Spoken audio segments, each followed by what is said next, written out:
Welcome to Ambitech's Interactive Flat Panel Introduction. After Save and Save As comes Import.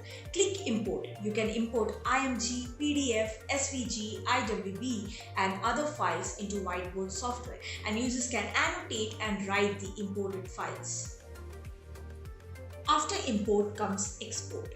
Click Export. You can export Whiteboard content in IMG, PDF, SVG, IWB and other formats. The storage location of exported files can be selected from the local storage or USB flash disk.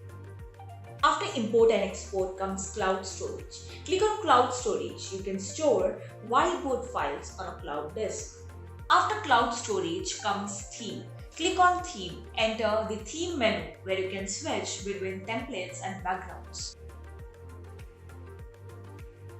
After theme comes send email. Click on send email. When using the email sending function for the first time, it is necessary to send the email sender's mailbox related information in the email login interface. After setting up, you can send the content recorded on the whiteboard to the recipient.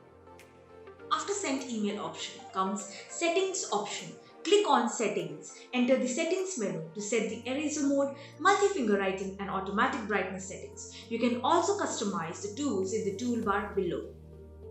Beside menu comes exit tool. Click on exit. You will exit the whiteboard software. If there is still content on the whiteboard, you will be prompted whether to save it when exiting. If there is no content, the software will exit directly. After exit tool comes share tool. Click on share. When the network is connected, a QR code window can be generated and the current whiteboard content can be scanned and downloaded through the mobile phone scanning function. Beside share tool comes list tool. Click on list. All whiteboard files created by the user will be displayed in the form of a small window list. While using whiteboard, you can use the select tool. Click on the select tool. By clicking on the select tool, enter the selection function to select the content written on the whiteboard. The selected content can be moved, zoomed, colored, beautified, searched, flipped, formulated, cloned, deleted and other operations. After select tool comes pen tool. Click on pen. Call up the brush tools menu. You can select the type of brush, the size and the thickness of the brush and the color of the brush. Thank you for watching our video. Do visit our online store, that is store.ambitechsolutions.com.